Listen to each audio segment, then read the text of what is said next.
The meeting happened Tuesday in downtown Portland behind closed doors. No public, no press. Multnomah County officials who were there tell me the federal government may soon pull funding from permanent supportive housing programs, potentially putting more than 1,000 people at risk of losing their homes. It was 2 years ago when Bob Myers first stepped into his own apartment. He remembers that day well. I was just so happy. I got on that bed, just laid there. He had spent years on the streets of Portland battling addiction. I've been trying for a long time to get a place, and everything I did, everything just kept falling to nothing. I didn't think I was going to get one. Finally, at 70 years old, he got one. Oh, gosh. I'm a human again.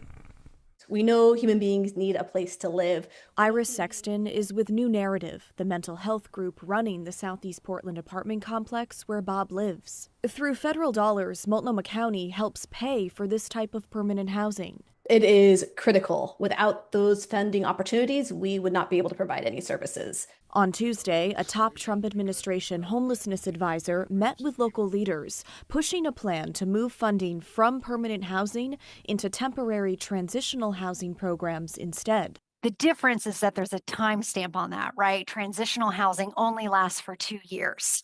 So the implications of this shift are huge. Jillian Shoney is the director of Multnomah County's homelessness response system. She says 1,200 people are currently in permanent housing thanks to $40 million they get from the federal government. They're about to pivot the use of those funds. She says the federal government also wants to require drug treatment. They want to return to very strict treatment requirements without the responsibility of keeping people housed on the back end.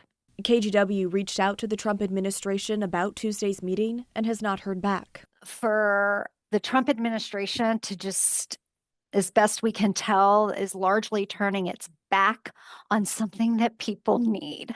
Look how it's helped me. And if I hadn't had this place, I know I wouldn't be alive today.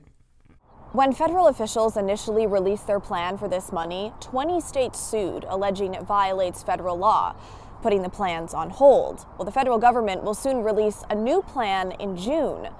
Meanwhile, Multnomah County leaders are bracing for what that could mean for those most vulnerable.